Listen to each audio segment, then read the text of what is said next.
안녕하세요, 헬레네입니다. 뭔가 내 뜻대로 잘 안 될 때 이런 말 자주 하잖아요. 이번 생은 틀렸어. 다시 태어나야 가능한 일이야. 정말 사소한 일부터 일생일대의 중요한 일까지 두루 사용하는 말이죠. 이를테면 이렇게요. 다시 태어난다면 진짜 열심히 공부할 텐데 다음 생에는 지금보다 훨씬 더 예쁜 모습으로 태어났으면 좋겠다. 이번 생에 다이어트는 안 되겠네. 예시가 너무 유치하게 들리실지 모르겠지만 우리도 모르게 많은 것들을 자신의 의지와 노력으로 해결할 수 없다며 포기하는 경우가 꽤 많습니다. 그런데 우리에게 다음 생이 있을까요? 다음 생이 허락된다고 하더라도 지금과 다른 마음 자세로 살 수 있을지는 의문입니다. 제 생각에는 그때가 돼도 지금과 별반 다르지 않을 것 같아요. 주어진 운명을 개척하는 사람은 다음 생을 살 때도 열정적으로 살겠지만 반대로 이게 내 팔자인가 보다 라며 운명에 순응하는 사람은 다음 생이 주어져도 변화를 위해 특별한 노력을 하지 않을 것 같거든요. 만약 인생에 두 번째 기회를 주는 마법의 도서관이 있다면 여러분은 가보시겠어요? 오늘 소개해드리는 소설 미드나잇 라이브러리로 여러분을 초대합니다. 여기 어느 것 하나 제대로 되지 않는 한 사람이 있습니다. 35살인 노라 시드는 철저히 혼자가 된 채 살아갑니다. 어릴 때 아버지를 여의고 이후 어머니마저 세상을 떠나자 심적인 고통이 커져 우울증 약에 의존하게 된 노라는 얼마 전 남자친구 댄과 파혼했습니다. 그리고 함께 살던 반려고양이 볼치까지 죽고 말았죠. 변변한 직장은 아니지만 생계를 유지하기 위해 다녔던 동네 악기 가게에서도 해고 통보를 받았습니다. 가장 친한 친구 이지와 연락이 끊겼고 유일한 가족인 오빠와도 사이가 좋지 않은 상태입니다.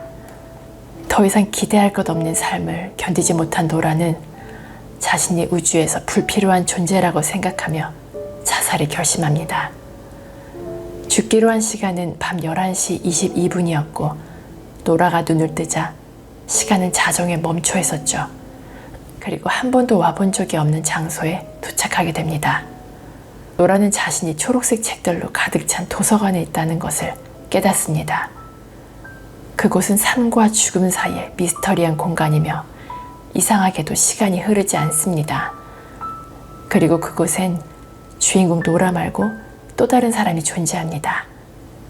바로 노라가 학창시절 도서관에서 알고 지냈던 사서 앨런 부인입니다.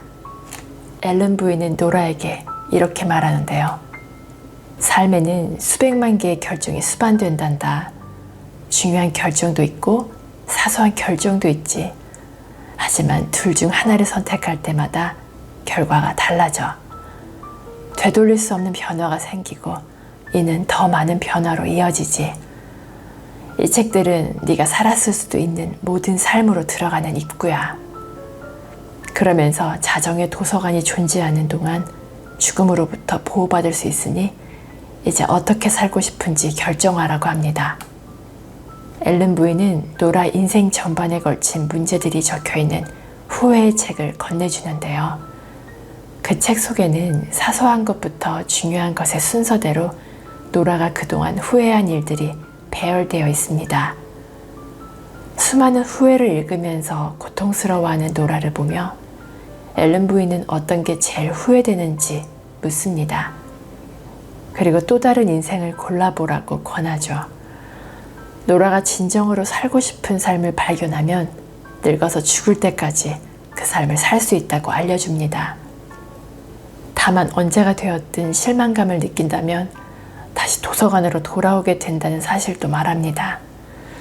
노라가 남자친구 댄과 헤어지지 않고 그의 꿈을 이루는 삶을 살고 싶다고 말하자 앨런 부인은 노라에게 어두운 초록색 책을 건네는데요.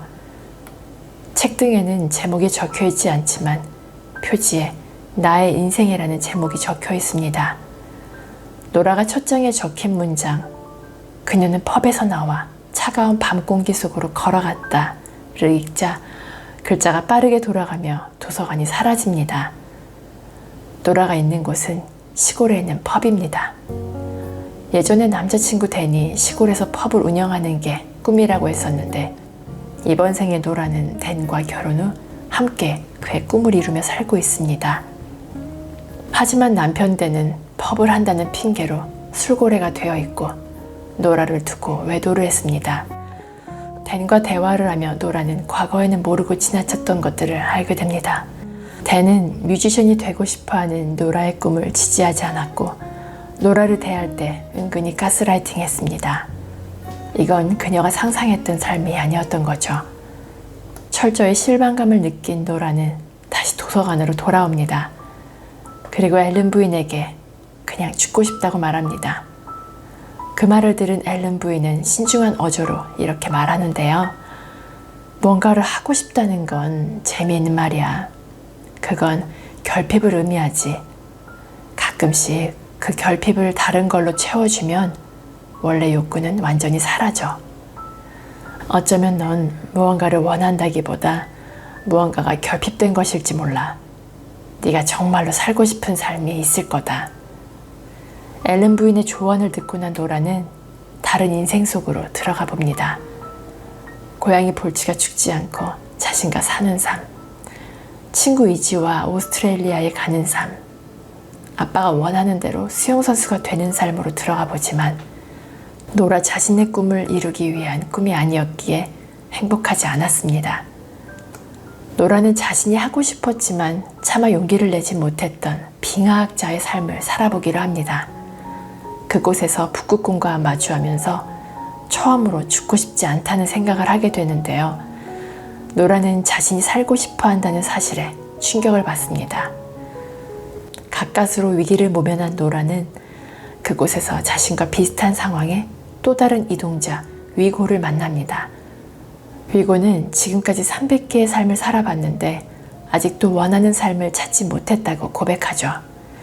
그러면서 노라에게 어떤 삶이든 살 수 있으니 꿈을 크게 가지라고 당부합니다. 위고와의 만남을 뒤로하고 다시 도서관으로 돌아온 노라는 음악을 하는 삶 속으로 들어갑니다. 그곳에서 노라는 인기 많은 뮤지션이 되어 자신이 알고 있던 것보다 훨씬 더 많은 일을 해낼 수 있다는 사실을 깨닫습니다. 하지만 자신의 꿈은 이루어진 반면 오빠가 약물과다로 자살했다는 사실을 듣고 슬퍼합니다. 인기와 명성을 누릴 수 있었지만 오빠의 죽음을 받아들일 수 없었던 노라는 다시 도서관으로 돌아오죠.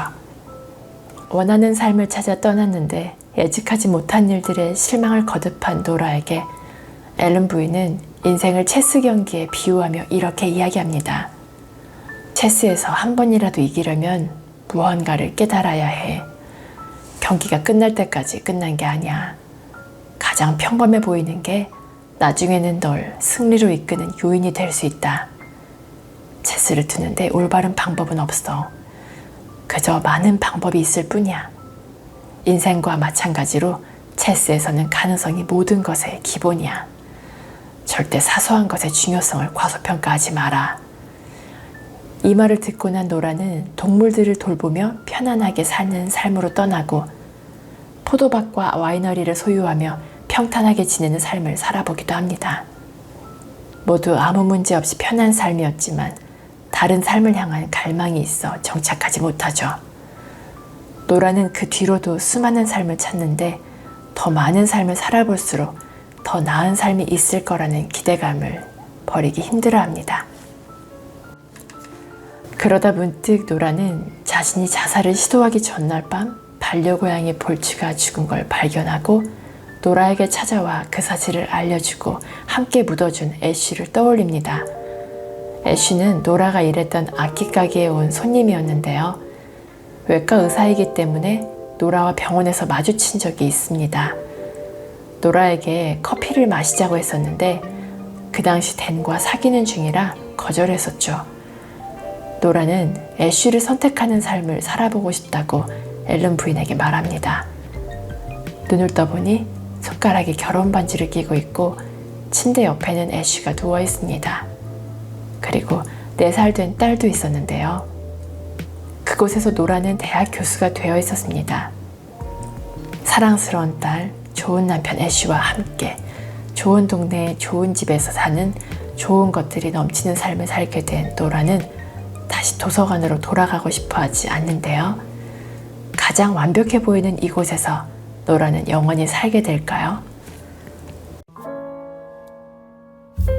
어떠셨나요? 책의 결말이 무척 궁금하시죠? 이 책의 저자 매트 하이그도 20대에 심한 우울증을 겪었다고 합니다. 삶을 포기하고 싶었지만 살아야 할 이유에 대해 끊임없이 고민하다가 이렇게 멋진 소설을 쓰며 자신만의 답을 구했죠. 소설의 주인공 노라처럼 우리 각자에게도 후회의 책이 있을 거예요. 그때 다른 선택을 했다면 어떻게 달라졌을까? 라고 생각해 본 적도 있으실 거고요. 그런데 후회에서 끝나지 않고 그 경험을 통해 뭔가를 깨달았다면 더 이상 미련을 갖지 않아도 될 거예요. 그때 선택했던 결과들이 쌓여 지금의 우리 삶을 이루었다는 사실을 기억하고 남은 인생에서 행복할 만한 것들을 찾는 게 좋겠죠.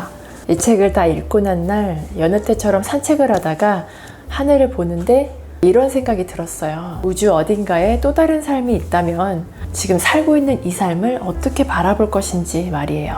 또 다른 인생에서 부와 명상을 누리며 원하는 것을 다 가질 수 있다고 하더라도 이번 생을 포기하고 싶진 않더라고요. 지금 제게 주어진 모든 것들이 전부 소중하게 느껴질 만큼 잔잔한 감동을 준 이 소설을 많은 분들이 읽어보시면서 위로를 받으셨으면 좋겠습니다. 오늘도 끝까지 함께 해주셔서 감사드리고요. 구독과 좋아요, 댓글은 큰 힘이 되니 꼭 기억해주세요. 즐거운 하루 보내시고 다음에 또 만나요.